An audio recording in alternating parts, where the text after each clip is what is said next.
Buenas tardes, sean todos bienvenidos y bienvenidas a este nuevo ciclo de conferencias que nos ha dictado el académico de nuestro programa, Rodrigo Ibáñez, quien a la vez es gerente de administración de cartera de Banchile Inversiones y tiene un vasto currículum con un MBA en la Pontificia Universidad Católica de Chile, un magíster en economía aplicada a la Universidad de Chile, pero fundamentalmente es un exalumno de la Universidad Católica del Paraíso de la Escuela de Negocios y Economía.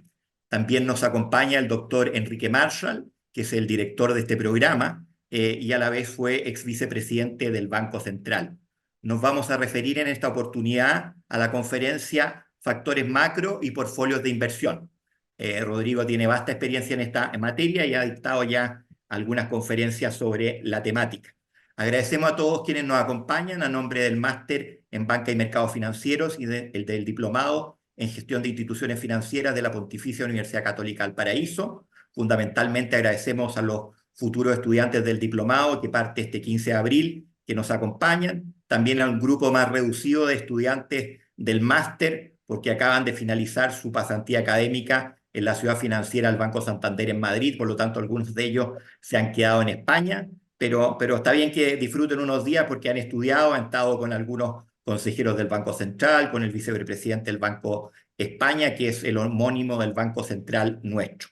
Así que, sin más, queremos agradecerle nuevamente a Rodrigo por su tiempo, estar aquí a las 7 de la tarde. Quienes quieran hacer algunas preguntas, vamos a tener abierto ahí el chat para al final recoger algunas preguntas, junto con algunas que va a hacer Enrique. Y también vamos a dejar en el chat nuestros teléfonos y nuestro mail por si todavía hay algún interesado en inscribirse en el diplomado, que sus matrículas finalizan a fin de mes y las clases parten el 15 de abril.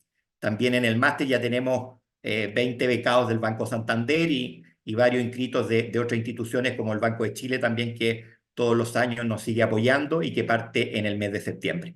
Así que sin más, a lo que venimos, adelante Enrique y Rodrigo, adelante esta entretenida conversación. Esperamos en unos 45 minutos recobrar la palabra para ver las preguntas. Muchas gracias, buenas tardes. Gracias, Gianfranco. Yo quiero extenderle un saludo a todos los que nos acompañan. Veo una muy buena asistencia. Hay mucho interés por escuchar a Rodrigo. En particular, quiero saludar a toda la comunidad vinculada a nuestro magíster en banca y mercado financiero y también a esta comunidad que comienza ya a tener relevancia vinculada a nuestro diploma en gestión de instituciones financieras. Así que muy contentos de tenerlos presentes, pero nuestro magíster además tiene una comunidad amplia de profesores, amigos que nos acompañan y que nos siguen en estas conferencias periódicas que hacemos. En el día de hoy tenemos a Rodrigo Ibáñez. Él nos ha acompañado en otras oportunidades y nos va a hablar de un tema que despierta un enorme interés, porque él lo que va a hacer es vincular todos estos factores macro de los cuales normalmente los medios de prensa nos mantienen informados con todas las decisiones de inversión. Muchas veces es lo que le preocupa más en detalle a las personas, como dónde invierto, sigo en depósito a plazo, me muevo hacia otro tipo de instrumentos. Bueno, Rodrigo es el gerente de administración de cartera de Banchile Inversiones AGF y tiene mucha experiencia en esta materia, así que no es la primera vez que está con nosotros y normalmente ha despertado un enorme entusiasmo e interés sus presentaciones. Así que sin más, los dejo entonces con Rodrigo. Adelante. Hola a todos y todas, muy buenas tardes. Bueno, un honor estar acá, que poder compartir con ustedes un poco la experiencia en términos de cómo en una entidad de inversiones ocupamos la información macroeconómica para tomar decisiones de inversión. Entonces, básicamente voy a hacer un recorrido por distintas variables de mercado, variables económicas que tienen un impacto en los precios de los activos y por ende son muy importantes a la hora de poder realizar una alocación de activos. Típicamente en el mundo de inversiones uno se encuentra con dos tipos de toma de decisiones o con dos tipos de fondos. Los fondos que tienen una estrategia bottom-up, que básicamente a partir del análisis de empresas van eligiendo cuáles son las compañías en las cuales se invierte y en donde ahí lo más importante son los fundamentos de cada empresa como unidad individual. Y el otro extremo es más bien una mirada top-down, en donde a partir del entorno, del escenario, del ciclo, hay activos que se comportan mejor que otros y dado lo anterior, uno los va eligiendo en un portfolio. Y la verdad es que nada es uno u lo otro, sino que en general, digamos, se produce una mezcla entre los dos factores y lo que nos convoca hoy día es examinar quizás de una perspectiva un poquito más aplicada el factor que es más bien top-down, que es cómo a partir de variables macroeconómicas poder tomar decisiones de inversión y ver cómo influyen en el comportamiento de los activos financieros.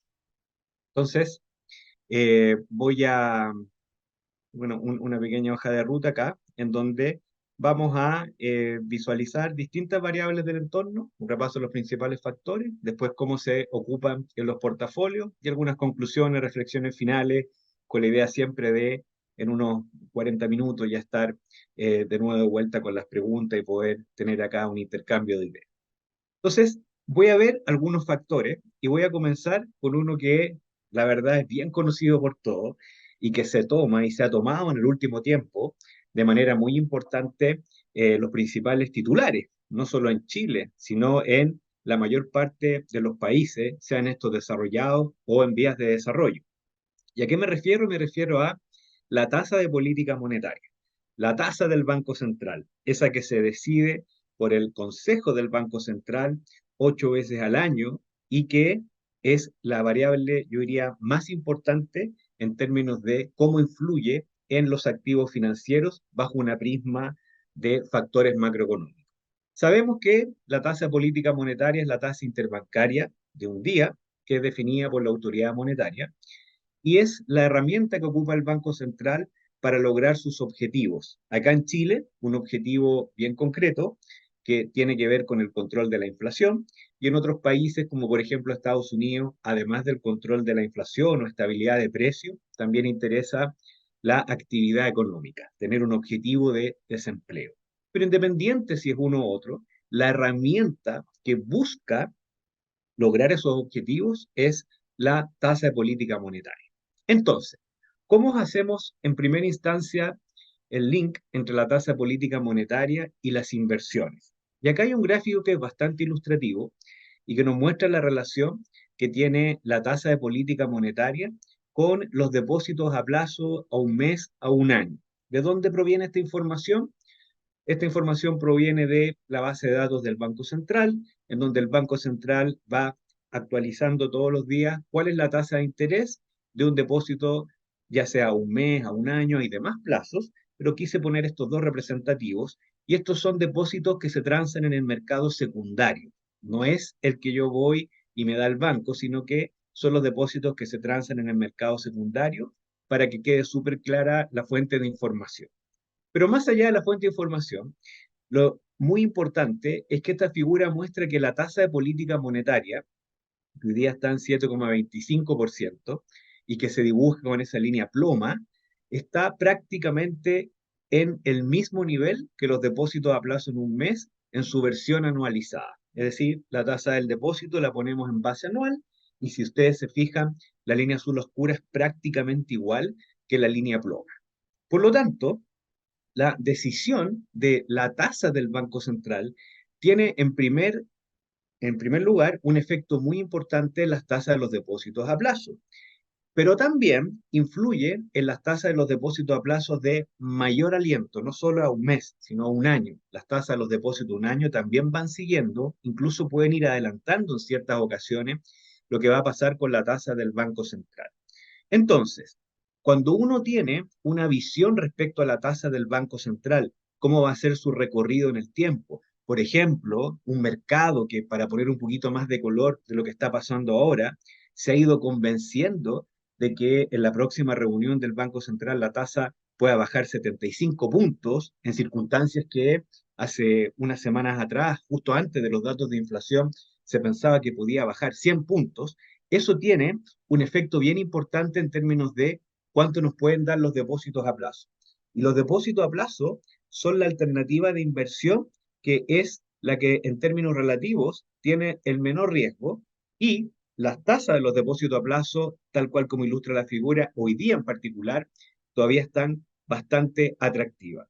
Si uno tiene una visión de que la tasa del Banco Central va a seguir un recorrido más bien bajista y va a ser muy rápido, quizás más rápido de lo que hoy día está viendo el mercado, puede que bajo esas circunstancias no sea una buena idea seguir invirtiendo en depósitos a plazo o vamos a ir hacia un proceso de salida, porque cada vez me va a dar una menor tasa, un menor devengo, pero si uno tiene una perspectiva de que la tasa de política monetaria le va a costar bajar, que va a ir moderando su ritmo de baja respecto a lo que hay en el mercado, si uno se llega a formar esa opinión, si uno genera ese tipo de convicción, entonces al revés, quizás haga más sentido seguir manteniendo depósitos en el portfolio, o dicho de una manera quizás un poquito más genérica, tener duraciones bajas, invertir, perdón, en instrumentos que tienen pequeños plazos, ya que esos instrumentos, como los depósitos que están acá, son los que más relación tienen con la tasa de política monetaria.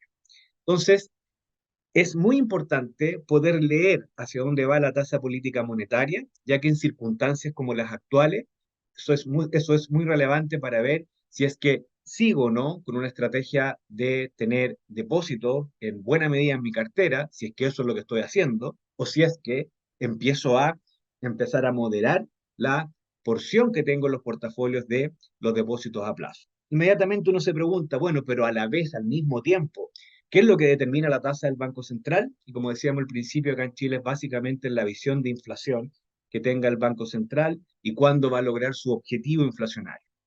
Y para eso tenemos mucha información.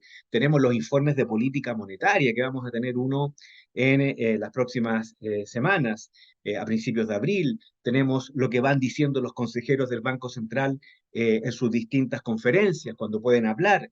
Tenemos también la información del mercado, de los analistas. Hay mucha información que nos permite tener un set lo suficientemente robusto para nosotros como inversionistas poder darnos una visión de la tasa política monetaria y entender que esa visión es clave para el camino, el recorrido que van a seguir los depósitos a plazo.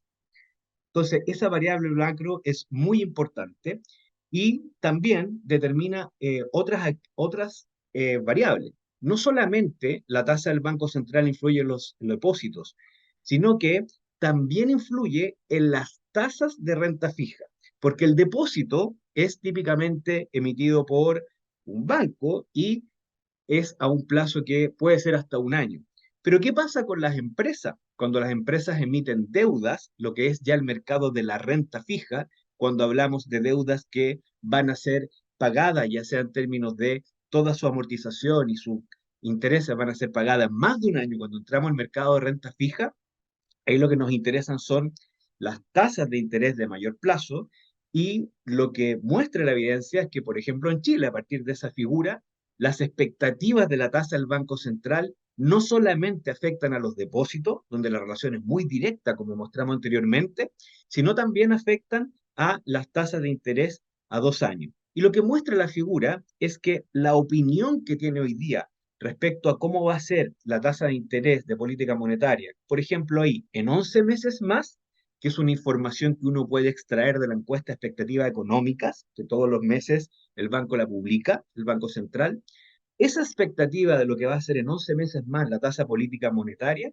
está muy relacionado con la tasa de 2 años de hoy día de los instrumentos de renta fija. Por lo tanto, si uno también tiene una perspectiva que no solamente el próximo mes la tasa del Banco Central puede caer en cierta magnitud, sino que tiene una visión de que estamos en un ciclo de baja de tasa y en 11 meses más la tasa va a estar muy abajo respecto a lo que está hoy día, por ejemplo, que un poco lo que está mostrando la expectativa, también eso permite poner, digamos, sobre la mesa un escenario en donde las tasas de interés de la deuda, ya sea deuda corporativa o incluso deuda bancaria o deuda del gobierno, a plazos mayores, por ejemplo, a 2 años, tiene espacio para seguir cayendo. Y como sabemos, cuando las tasas de interés caen, las tasas de la renta fija. Eso significa que los instrumentos de renta fija generan más valor y se valorizan de mejor forma en los portfolios. Entonces, ¿qué es lo que le estoy tratando de decir? Muy importante la tasa política monetaria. Primero, formar una opinión, formar un escenario, nutrirse de la mucha información que hay en Chile al respecto y naturalmente uno ir formando un criterio, que para eso está el aula, el programa que estamos acá, y después de eso, teniendo ya una visión, un escenario, poder tomar una decisión que va a implicar estar más sobreponderado, subponderado en depósitos o en renta fija, dependiendo hacia dónde va la tasa del Banco Central. Si la tasa del Banco Central esperamos que baje en el margen en la próxima reunión a un determinado ritmo, pero que siga bajando a lo largo del tiempo, que no sea un evento de una sola vez, sino que baje continuamente en el tiempo, lo que nos dice un poco la evidencia es que ese es un escenario para ir invirtiendo más hacia renta fija en desmedro de los depósitos. Y la convicción que uno tenga respecto a qué velocidad va a ser la baja de la tasa, cuánto va a caer en próximos meses, va a tener un rol o va a ser muy importante para la intensidad con la que uno puede ir haciendo esos movimientos en la cartera.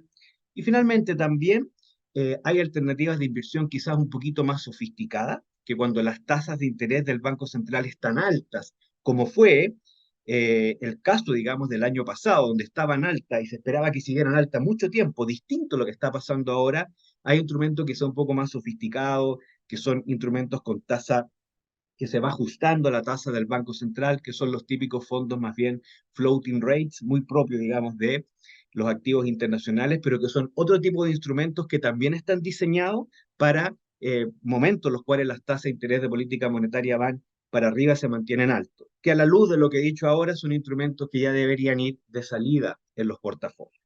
Ahora, no es la tasa política monetaria la única variable que afecta, también hay otras variables, y en ese sentido acá coloqué una que está súper relacionada con la tasa de política monetaria, que es la inflación y sus expectativas. Sabemos que las expectativas de inflación, cuánta inflación venga por el lado de la demanda, los shocks que podamos tener en el ambiente influyen en la TPM. Y eso tiene un efecto en los depósitos y en la renta fija. Pero también hay instrumentos financieros que tienen un correlato con la inflación, ya que son instrumentos que pagan la inflación. En Chile típicamente es lo que uno conoce como la UEF, y tenemos un mercado en Chile, el mercado de renta fija, que es un mercado que mayoritariamente está expresado en UEF. De modo que si tenemos sorpresas de inflación al alza, por ejemplo, es más alta la inflación que lo esperado, típicamente los instrumentos en UEF andan relativamente bien y viceversa. Pero hay otros instrumentos también, y lo que grafico acá es un ejemplo más bien internacional, en donde pongo una evidencia que es una evidencia de más largo plazo. Puse un gráfico, digamos, que refleja un momento del tiempo donde esto fue bien visible y que muestra, por un lado, el precio del oro, en donde el precio del oro tiene una cierta correlación en el largo plazo con la inflación. En la medida que la inflación va más para arriba, tiende a ocurrir de que el precio del oro también va hacia arriba. Es conocido como un refugio para la inflación, el oro. Y al mismo tiempo, en la figura hay una línea azul, que son las tasas de interés, entre comillas, como en UF en Estados Unidos, que son los TIPS, que son las tasas que pagan la inflación. Y ahí se ve que hay una relación bastante clara. Por lo demás, sin el ánimo de confundir, las tasas de los TIPS están en el eje derecho y están con eje invertido. O sea, si van para arriba, en realidad es que van cayendo. Entonces, cuando la inflación sube, ¿qué es lo que tiende a ocurrir? Las tasas en UF o los TIPS, si quisiéramos hablar de Estados Unidos, van para abajo. Eso significa que esos instrumentos valen más en renta fija. Cuando las tasas van para abajo, ganamos valor en las inversiones y al mismo tiempo el oro va para arriba. Entonces, formar una opinión respecto a la inflación.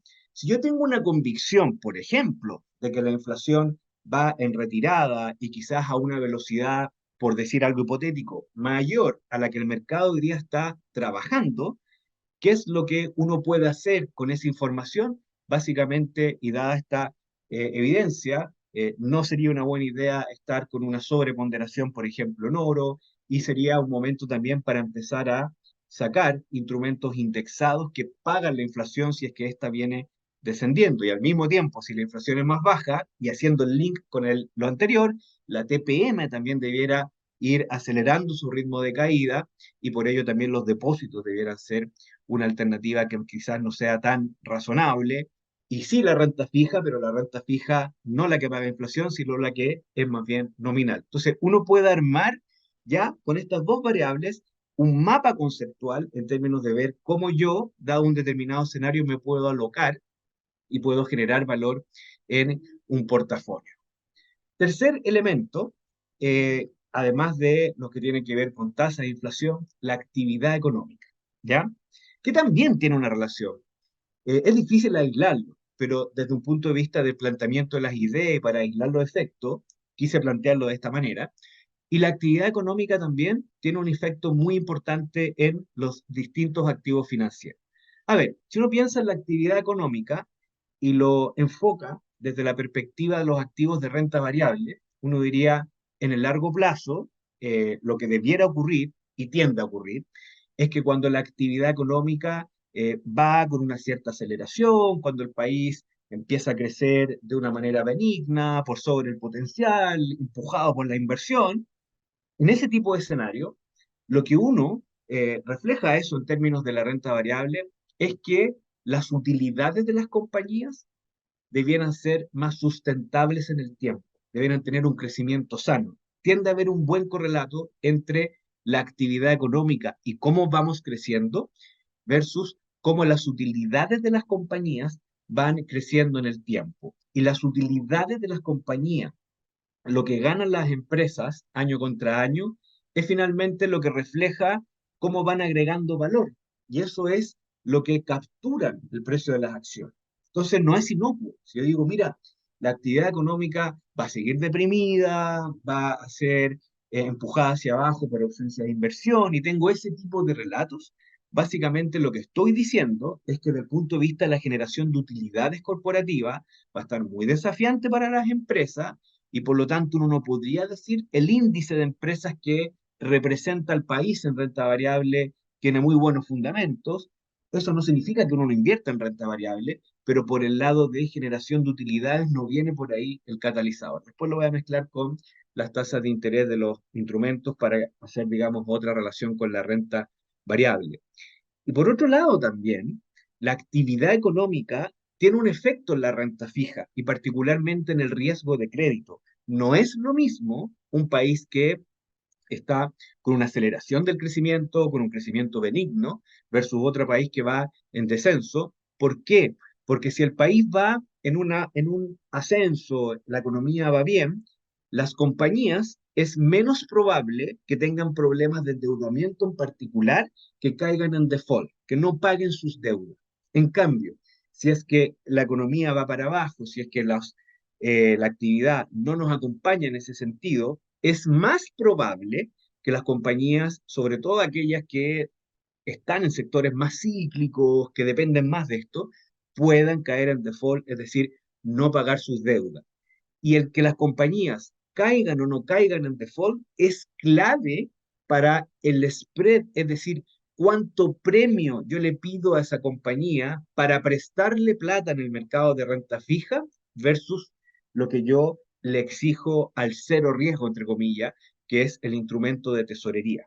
Entonces, el crecimiento económico, si es más alto, más bajo, si es sustentable o no, no solamente impacta a las utilidades de la empresa y por ende a su capacidad de crecer en el largo plazo, las acciones, sino también afecta al riesgo crediticio, y de esa manera hacemos el link con la renta fija. Acá hay un gráfico que muestra uno de los indicadores de actividad global más ocupados por la industria, que es el índice de expectativa manufacturera PMI, que es una encuesta que se hace a diferentes actores del sector manufacturero global, y es un índice de difusión que está construido de tal manera que si va para arriba hay más optimismo y si va para abajo hay más pesimismo respecto al sector manufacturero. No hay solo una versión manufacturera, hay una versión de servicios, hay una que lo combina. Yo aquí presento la manufacturera, que en general es la más visitada por los analistas de inversiones. Y si ustedes se fijan ahí, hay otra variable, aquí en la línea ploma, que se describe como el alfa de acciones versus bonos, year over year. A ver, ¿a qué se refiere el alfa? Importante, es una eh, jerga que se ocupa bastante en teoría de portafolios aplicada. El alfa, el diferencial, el exceso de retorno, si lo quisiéramos decir de esa forma. O sea, es por cuánto le han ganado las acciones a los bonos en los últimos 12 meses en términos de rentabilidad. Rentabilidad pura, no estamos ajustando por riesgo. Por ejemplo, si yo les digo, mira, en el último año las acciones rentaron cerca de un 17% y los bonos rentaron cerca de un 6%, que es un dato muy parecido a lo que pasó acá en Chile, entonces el alfa de las acciones va a ser 17 menos 6 igual 11 a favor de la acción. El último año móvil ganaste por 11% las acciones respecto a los bonos. Y eso es una fotografía bastante coyuntural. Podría ser al revés también, podrían ganar los bonos respecto a la acción. Entonces, ¿qué es lo que muestra la figura?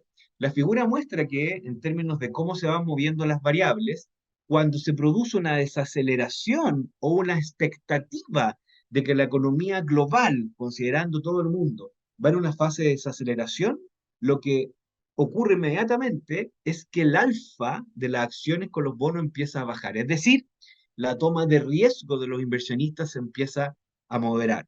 Por lo tanto, si uno tiene un escenario base hacia dónde va la economía global y hacia dónde podríamos ir en términos de este indicador PMI, ese escenario base inmediatamente tiene su reflejo en una visión, en una tesis respecto a cuánto más te pueden pagar las acciones respecto a los bonos, y después uno tiene esto que controlarlo por riesgo. Es decir, dado los riesgos que yo corro en acciones versus bonos, si se justifica o no, tomar una posición activa en acciones, ya sea por sobre lo que tienen mis comparables en términos de inversión o por debajo de lo que tienen mis comparables. Entonces, la actividad económica es importante, influye en cuánto un activo le puede ganar respecto a otro. Aquí puse lo más fundamental, renta variable versus renta fija. ¿Y qué tipo de información buscar? Porque hay mucha. Yo les diría que los que no están familiarizados, es súper importante este índice de los PMI, es un indicador que es fácil de encontrar, es un indicador que se publica en las páginas, digamos, de estos proveedores de información y que de un punto de vista de inversiones nos ayuda mucho para ajustar, dado, digamos, la etapa del ciclo hacia dónde vamos, los portfolios, ya sea en términos de renta variable o renta fija. Pero también la actividad económica nos sirve para cada clase de activo en particular. La actividad económica no solo me habla o me informa respecto si yo debo tomar más riesgo o menos, que lo que están tomando mis competidores o lo que yo he estado tomando en el tiempo, sino que también esto es importante para cada clase de activo. Aquí quise poner dos ejemplos con el mismo indicador, este Global PMI, este indicador de expectativas que conversábamos recién, y el gráfico acá a la izquierda, desde la perspectiva de la pantalla, se mezcla este indicador de expectativas manufactureras, este indicador de actividad, con las correcciones de crecimiento de utilidades globales. ¿Qué es eso? Las correcciones de crecimiento. Es cómo los analistas van modificando sus expectativas de crecimiento de ganancias empresariales. ¿De quién?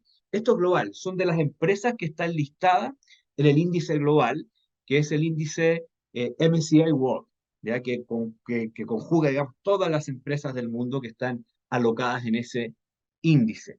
Y lo que se ve en tendencia es que cuando este índice de expectativas manufactureras va para arriba, los analistas empiezan a corregir hacia arriba sus expectativas de utilidades, lo que va a implicar que el valor de las acciones se debería sustentar mejor en el tiempo.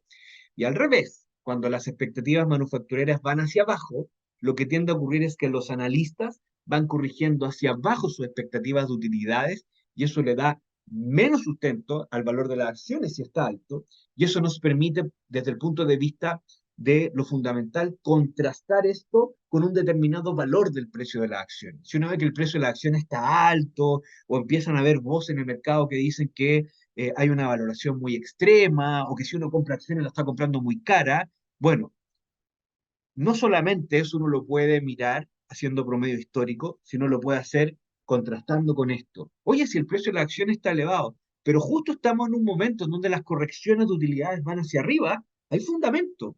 El problema es si es que el precio de las acciones está elevado y vamos al revés, en términos de una caída en el PMI y por ende correcciones bajistas en las utilidades corporativas. ¿Ya? Entonces, es súper importante ahí la actividad para ese tipo de análisis. Y también, acá a la derecha, lo llevo a distintos, digamos, tipos de estrategias en renta variable. Lo mismo, está de nuevo este indicador PMI, pero ahora está mezclado con otras variables, que es el exceso de retorno, el alfa, que tienen los sectores económicos de renta variable, que representan aquellos que son más sensibles al ciclo, llamados los cíclicos, menos los defensivos. ¿Qué es lo que uno tiene en la cabeza con los cíclicos? Yo diría uno de los principales representantes son las compañías que representan al sector de consumo discrecional, por ejemplo, y en lo defensivo, yo diría que el ícono es el sector salud. Y hay algunos como la energía, que es más cíclico, los materiales, el sector industrial, el consumo estable, más defensivo. Lo interesante o lo que hace que esto sea mucho más fácil de tomar es que existen índices y existen fondos pasivos tipo ETF que replican cíclicos y defensivos. Entonces uno puede invertir en estilos en este sentido. Y lo que muestra este gráfico es que cuando la economía global va hacia abajo, cuando hay expectativas de que el PMI va a ir cayendo, ¿qué es lo que empieza a pasar? Los cíclicos empiezan a tener un menor performance, el exceso de retorno de las acciones cíclicas respecto a las defensivas empieza a caer. Es decir, le empieza a ir mejor a los defensivos.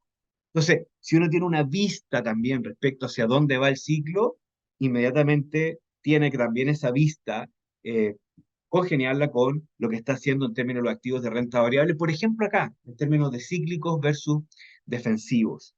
Y esto es básicamente para acciones globales. No estoy hablando de un país, sino estoy hablando de índices que representan el mono completo, el mundo. También tiene un efecto, y con esto termino la parte de la actividad económica, en la renta fija. Yo les decía, oye, no da lo mismo hacia dónde va el ciclo económico con los spreads corporativos. O sea, con cuánto premio yo le pido a una empresa por prestarle plata respecto al libre de riesgo que es el tesoro. Entonces, en ese sentido, ¿qué es lo que estamos viendo acá? Vemos la relación que hay entre las expectativas PMI, las mismas que hemos hablado todo el tiempo, con el spread de los bonos high yield de Estados Unidos, que son los bonos de alto rendimiento en Estados Unidos, de compañías que no son investment grade, que tienen un riesgo de crédito mayor, pero que en consecuencia pagan mejores tasas, que eso es el trade-off que uno tiene que hacer. Si quiere mejores tasas, tiene que tomar un poquito más de riesgo de crédito. Pero más allá de eso, lo que muestra la figura es una correlación importante. Si es que las expectativas de la actividad económica van en descenso, los spreads que están graficados acá con eje invertido debieran también empezar a subir. En vez de ser, por decir algo, 200 puntos o 2%, debieran ser 5%. Eso es lo que está ilustrando la figura.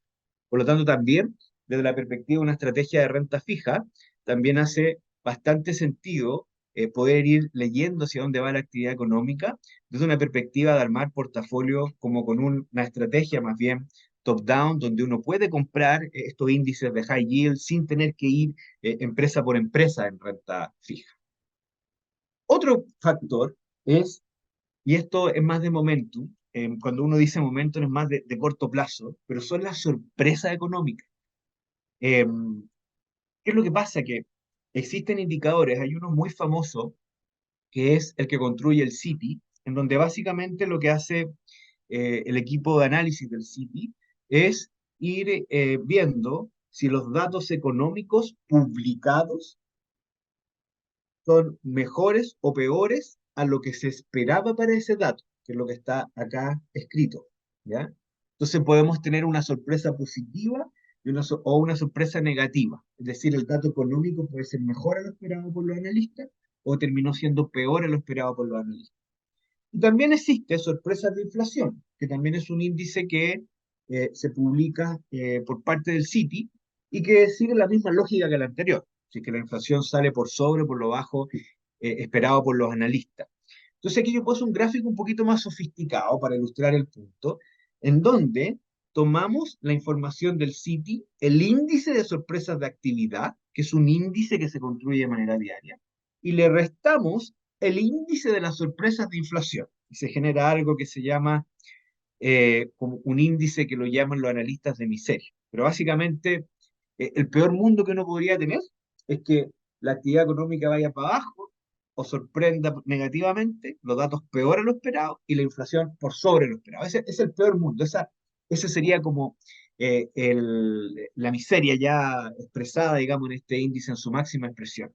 Y el mejor mundo que uno puede tener, desde el punto de vista de las inversiones con más riesgo, es que la actividad económica sorprenda positivamente y la inflación negativamente, eh, poniendo el disclaimer de que la inflación está en torno a la meta, o sea, no que estamos en un ambiente de deflación, ni mucho menos, sino que sale por debajo de lo esperado, pero en un contexto normal, y ese sería el mejor mundo. Entonces, ¿qué es lo que graficamos acá? La diferencia entre la sorpresa de actividad e inflación.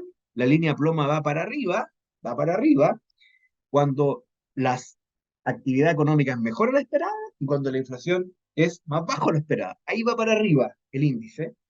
Y si ustedes se fijan, correlaciona bastante bien con el índice de acciones de Estados Unidos, que es el MSCI de Estados Unidos, que es un índice benchmark que conjuga a todas las empresas de Estados Unidos por market cap. Entonces, también con las sorpresas, uno puede ir formando una vista respecto a cómo van a ir rentando, por ejemplo, los activos de renta variable. Entonces uno sabe si yo difiero de mi opinión del mercado, porque yo creo que el dato va a ser mejor o peor a lo esperado, con esto uno puede ya trazar una hoja de ruta para también tomar alguna posición activa en un momento dado si tiene una opinión discordante, ya sea en actividad o inflación, a lo que está opinando el mercado. Y ya para ir finalizando, me quedan dos factores muy importantes, la tasa y el dólar. Y acá vuelvo a las tasas, pero no estamos hablando de la tasa de política monetaria, sino que estamos hablando de algo que ya había introducido, que son las tasas de los papeles de renta fija, las tasas a las cuales se puede endeudar el gobierno, la tesorería, si en el caso, digamos, de un banco, las tasas bancarias, que le agregan un delta, un spread, que ya lo conversábamos, y también las tasas ya de empresas no bancarias, que ya son como en Chile, eso se llaman las tasas corporativas, y que también agregan por sobre la tasa que yo le cobro al gobierno por prestarle plata un determinado spread. ¿Ya? Ahora, ¿qué es lo que nos dice lo más abstracto? Nos dice, mira, las tasas de interés, por ejemplo, si yo tomo un papel de 10 años, tomo el papel de 10 años de Estados Unidos, que es como el índice benchmark del mundo, hoy día está en niveles en torno al 4,3%, muy expectante lo que va a pasar mañana con la decisión de la Reserva Federal, a propósito de lo que hemos hablado, para darle también un color respecto a la noticia que viene mañana, la decisión de la Reserva Federal de su tasa política monetaria. Las tasas, esta, por ejemplo, es el papel de 10 años de Estados Unidos que está en 4,3, depende de muchos factores ese valor. Pero yo diría que uno los podría descomponer en dos. Uno es la visión de las tasas del Banco Central. Eso influye en las tasas largas, en la tasa de 10 años, ¿ya? Porque uno sabe que hay una cuestión intertemporal en donde una tasa larga debiera ser el resultado de ir reactivándose a muchas tasas cortas. O sea, si yo pido plata prestada un año, a mí me debería dar en un mundo perfecto, que no existe, me debería dar lo mismo, ir pidiendo plata prestada todos los meses. Me debería costar lo mismo. Ahora, no cuesta lo mismo, sino cuesta más caro endeudarse en un plazo largo que ir pidiendo plata en plazos cortos. ¿Y por qué? Porque existe lo que se denomina el premio por plazo, en donde por tomar un préstamo más largo hay un premio que pide el mercado, y ese premio por plazo, a su vez, depende mucho de factores macro. Cuando uno va a mirar los premios por plazo inmediatamente, y ha sido mucho eso el tema del último tiempo, depende de la posición fiscal de los países, ¿ya? Hoy día la conversación es que post-COVID quedamos con niveles de deuda fiscal bastante alta y que se conjugó eso con alza de tasa. Entonces, la posición fiscal queda un poquito más debilitada a nivel global y eso tiene un efecto en los premios por plazo. Cuando uno va a mirar por qué las tasas de interés en Estados Unidos más largas han subido y se han mantenido relativamente altas, a pesar de que el mercado ya ha internalizado que pueden haber bajas de la tasa de la Reserva Federal, no mañana, mañana no, sino que en el segundo semestre de este año. A pesar de eso, las tasas largas en Estados Unidos han estado, la verdad, en niveles altos, y tiene que ver con la cuestión fiscal, con el premio por plazo. ¿Por qué les digo esto? Porque ahí también hay una forma de conectar variables macro con variables del mercado. Entonces, las tasas de interés tenemos las tasas de interés del gobierno, en donde es muy importante la cuestión fiscal, ya que eso influye en los premios por plazo, pero también es importante la política monetaria, ya que eso también influye en las tasas largas, las dos cosas. Y cuando hablamos ya de la renta fija corporativa, me interesan también las tasas de las empresas o de los bancos, donde se le agrega un spread, una adicional. Ahora, cuando uno tiene una visión de las tasas, si van para arriba o van para abajo, adicional a la tasa del Banco Central, cuando estoy hablando de las tasas de mercado, lo más natural ahí tiene que ver con jugar, entre comillas, con qué tanta duración le quiero agregar a los portfolios. Si yo voy a agregar por acá, puedo proteger por este lado, puedo hacer la cartera más o menos convexa, quizás estoy siendo un poquito tecnócrata también lo que estoy diciendo, pero eh, uno con eso toma decisiones de duración. ¿Dónde quiero estar? Si yo estoy convencido que viene un desplome de las tasas, yo trataría de invertir en renta fija lo más larga que pueda y que sea coherente también con los riesgos que quiero tomar. Y viceversa, si es que yo creo que las tasas van para arriba con fuerza, depósito a plazo, ¿ya? O estos instrumentos más sofisticados que pagan cupones variables como los floating rates en Estados Unidos, ¿ya? O sea, la tasa influye mucho en la estrategia de duración que yo le quiero dar a un portfolio de renta fija, pero también influye en la renta variable. ¿Cómo? Y aquí quise poner un gráfico donde es aplicado a Chile, donde coloco la tasa del papel a UF a 5 años de Chile, está acá el derecho con eje invertido, es la tasa swap, que es la tasa a la cual acceden los inversionistas extranjeros a través de un derivado, digamos, a comprar renta fija chilena, y es más líquida que comprar directamente el papel de tesorería a 5 años en el mercado, por eso la tasa swap, digamos, muy ocupada para este tipo de análisis. Eh, y eso lo mezclo con la valoración de las acciones chilenas, para poner un concepto, digamos, de renta variable, el múltiplo de precio-utilidad. ¿Cuántas veces vale la acción respecto a la utilidad que se espera que generen las compañías que forman parte de ese índice? Y ahí lo que se puede apreciar es que en general, cuando las tasas de interés van en un sentido bajista, como acá en este último tiempo, ustedes me dirán, oye, pero van subiendo, pero de nuevo, y les pido disculpas por esto, pero el eje está invertido. O sea, si esto va para arriba, en realidad va siendo cada vez más negativo. Si las tasas van cayendo, se da que se tiende a eh, pagar más por las acciones. Entonces, uno podría explicar ciertos fenómenos, porque a veces pasa que la economía global anda mal y las acciones igual suben de precio. Si uno se quedara con mi primera parte, cuando yo dije, oye, si la economía global está más mal, si viene un ciclo de caída, entonces la utilidad de la empresa va a ser más bajo y eso me debería estar llevando a que invertir menos en renta variable y más en renta fija. Pero hay evidencia muy clara, y hay un montón de ejemplos, de que hay años donde la economía global está desacelerada y las acciones rentan un montón, ¿ya? ¿Qué es lo que pasa ahí? Ahí hay que hacer también el balance. Si se dio eso porque las tasas van bajando, cuando las tasas van bajando, ya están lo suficientemente bajas, eso invita a tomar más riesgo, hay más liquidez en el mercado.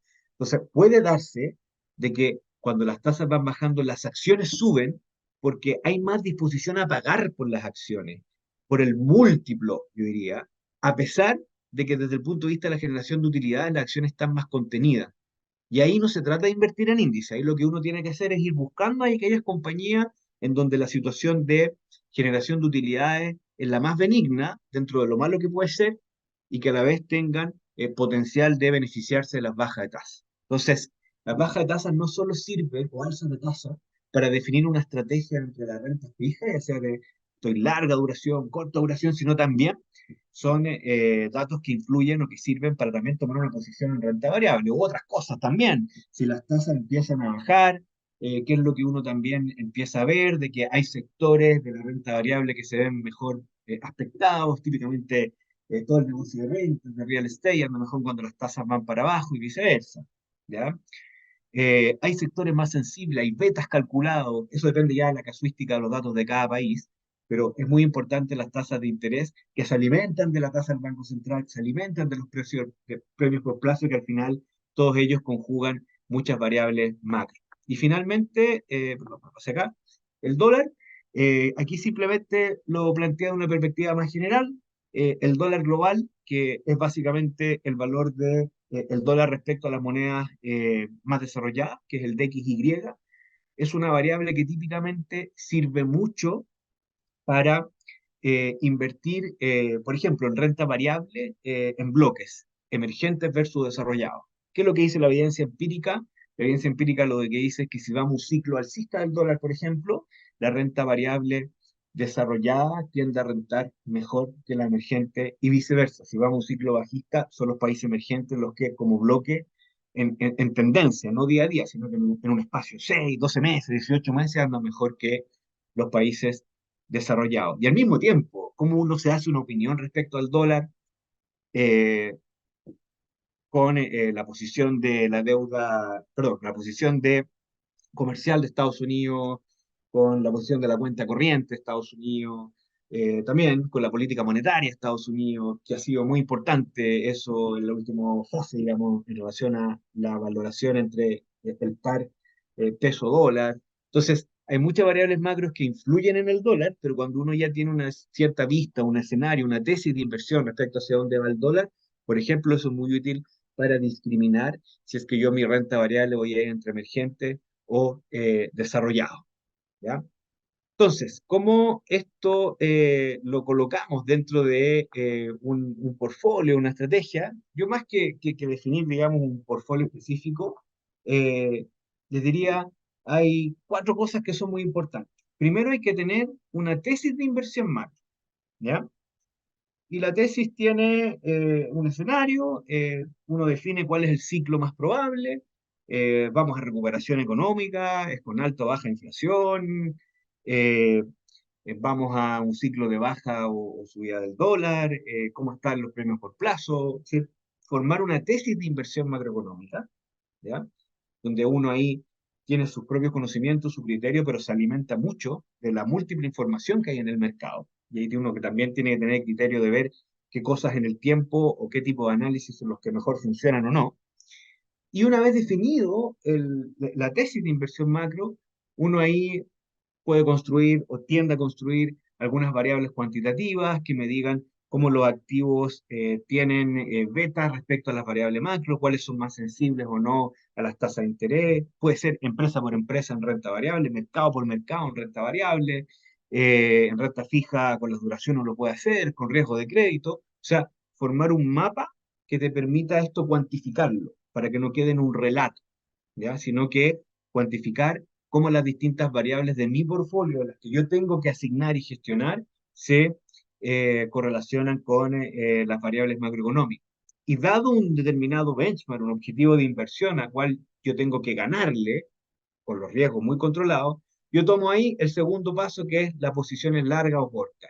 Yo voy a estar largo en este tipo de activos. ¿Qué significa estar largo? Tener una proporción mayor en mi portfolio de lo que tiene mis comparables, mi competencia, mi benchmark. O tomar una posición corta, que es todo lo contrario. Entonces ahí yo ya tengo mi mapa de posiciones largas y cortas, pero también siempre no hay que colocar los huevos en la misma canasta. Si uno tiene todo el portfolio jugado a un determinado ciclo, si uno se equivoca de ciclo, va a caer a último lugar de los comparables, ¿ya? Y eso la verdad es que como administrador de portfolio no es deseable, sino uno tiene que ser más bien consistente. Uno pierde consistencia si juega todo a un solo escenario, porque si le apuntaste al escenario vas a ser primero, si el año siguiente te equivocaste del escenario vas a ser último, y la consistencia es un atributo muy importante en inversión. Entonces, ¿qué es siempre lo que hay que hacer? Hay que manejar el riesgo. Hay que buscar aquellos activos que quizás están más descorrelacionados del ciclo, y aparecen los activos alternativos, bueno, eso da para otra conferencia, pero también uno puede ocupar hedge, en el sentido de decir, ok, si me equivoco en el escenario, yo voy a ocupar esta otra posición para hacer una contraposición, y si es que yo me doy cuenta que mi tesis de inversión es incorrecta y tengo que mover algunas clavijas o mover algunas partes del portafolio, yo lo hago, pero no perdiendo valor en todo el portfolio, sino solamente en el que estás puesto, ya que tengo ciertos hedge. Finalmente, muy importante siempre ir manejando la performance. Estas cosas son dinámicas, eso es lo interesante. Hay momentos en donde los correlaciones, los factores macro, algunos impactan más que otros. Entonces, siempre ponen mirando la performance, la tesis de inversión y cómo se han desempeñado los factores macro, porque esto es un aprendizaje continuo. Eso es un aprendizaje que nunca para, que lo puede aprender una máquina que te ayuda a hacer estas cosas, pero uno como inversionista también lo va visibilizando y lo tiene que también colocar en su set informacional a la hora de buscar nuevas relaciones o ver cómo en un determinado momento, dado el contexto, una variable macro puede ser o no más influyente que otra en un portfolio. Eso es básicamente lo que les traía preparado. Mi objetivo era ser lo más práctico posible y como hablábamos al principio, quedo abierto ahora a que me pueden hacer algunas preguntas, comentarios, lo que ustedes quieran. Muchas gracias, Rodrigo. Se ha mantenido un alto interés de parte de la audiencia. Nadie ha desertado durante los 45 minutos que estuviste, lo cual da cuenta de la calidad de la presentación y del interés por esta temática. Yo quiero hacerte una primera pregunta que se relaciona con la volatilidad. En los últimos años hemos entrado en un escenario donde hay mucha volatilidad. Volatilidad de la inflación, del tipo de cambio. Entonces, me gustaría que tú comentaras cuáles son las estrategias para protegerse de la volatilidad, si es que hay alguna.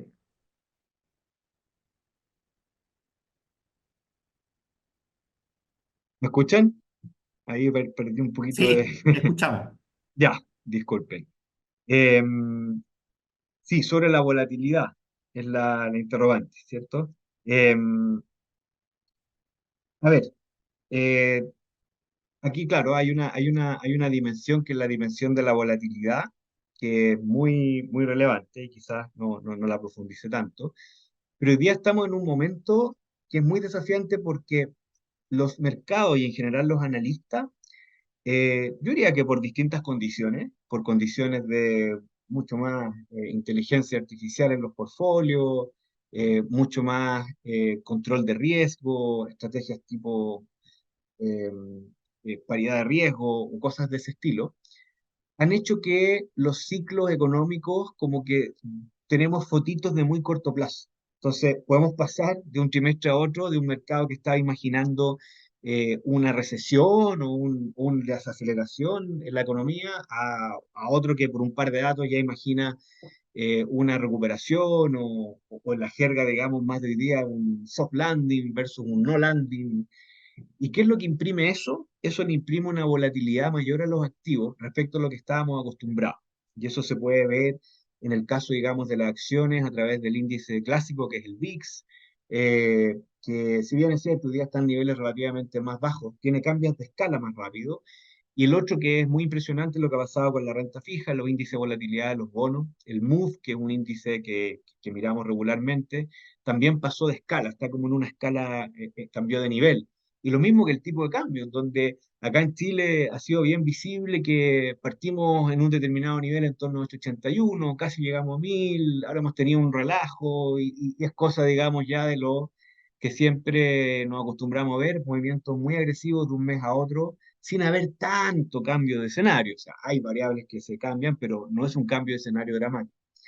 Entonces, diría que la volatilidad llegó para quedarse por condiciones estructurales que tienen que ver con cómo ahora se toman decisiones de inversión. La inteligencia artificial, a mi juicio, contribuye a la volatilidad en ese sentido, o ciertas formas de manejar los portfolios.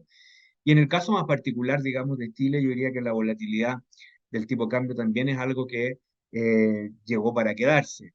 Yo diría que en el mercado financiero en general, mirando encuestas, hay una convicción de que quizás puede bajar el valor del dólar respecto a lo que está hoy día, de aquí a fin de año, pero el camino, la forma que lo va a hacer, la verdad que no hay una claridad tan importante. Ahora, ¿cómo esto bajarlo, digamos, a los portafolios cuando hay mucha volatilidad? Es clave, y fue tema de una anterior, me acuerdo, charla, es clave la diversificación, es tener bien claro cuánta volatilidad tiene cada activo para también, cuando uno forma estos escenarios macro, pedirle una rentabilidad que compense esa volatilidad que en general, digamos, a todos no nos gusta, no es algo que nos mantenga en zona de confort, ni mucho menos tener escenarios de volatilidad como los que hemos tenido en el último tiempo. Entonces hace que sea mucho más desafiante leer los ciclos, entenderlos, lo corto que se han hecho en los precios de los activos, en cómo se reflejan en los precios de los activos, y segundo, también esto nos invita a siempre, digamos, no olvidar, porque a veces pasa en la práctica que uno puede tener una vista de retorno, pero nunca olvidar la vista de retorno ajustado por riesgo, dependiendo del objetivo de inversión para el cual uno está invirtiendo. Gracias, Gracias. Rodrigo. Respondiste sin querer un poco las preguntas porque estaban relacionadas con la volatilidad del tipo de cambio y también había una pregunta, pero yo creo que esas tienen que ver de nuevo la presentación sobre un resumen de los factores macro en las decisiones de compra y venta de activos, que lo dijiste al principio, así que yo creo que las respuestas están un poco dadas, así que agradecerle por la presentación. Y también, por lo menos a mí, muchas cosas me han quedado claras, me tranquilicé de los que invertimos en largo plazo en renta fija en el extranjero, que parece que por ahí va bien la cosa, siendo que nos sorprendimos un poco de la fortaleza del crecimiento de Estados Unidos y de Europa. Esperemos que en Chile retome el crecimiento, porque Enrique hizo un paper hace poco que expuso sobre el crecimiento que a veces nos habíamos olvidado y sobre todo, más necesario que nunca, con la persistencia de la inflación. Esperemos que estemos en el último kilómetro de inflación y podamos retomar a las inflaciones que estábamos acostumbradas, y para eso tendremos más adelante seguro algún nuevo análisis. No sé si quieres tú agregar algo, Enrique. No, yo creo que agradecerle una vez más a Rodrigo. Ha habido mucho entusiasmo y muy buenos comentarios estamos recibiendo a través del chat. Gracias. Sí, muchas gracias y hay varias felicitaciones y agradecerle nuevamente por su compañía, sobre todo a estas horas de la tarde, y le estaremos informando debidamente de este ciclo de conferencias. Gracias a todos por su participación y muy buenas tardes. Hasta luego. Chao, chao. Nosotros somos el programa de Magíster en Banca y Mercados Financieros.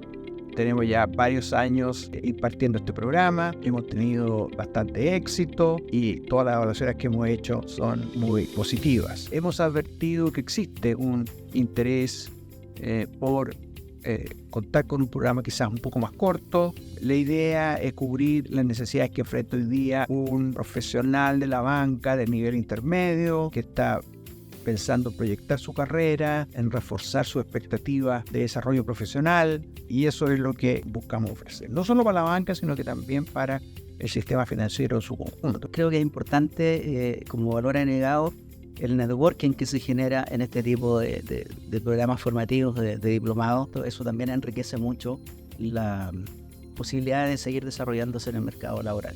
Para nosotros hay ciertos temas que tienen una perspectiva de futuro. Por ejemplo, riesgos.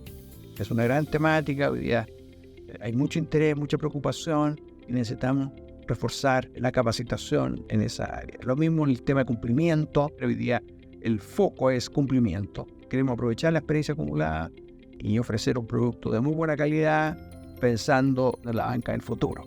Yo diría que estamos y queremos reforzar esa línea de trabajo.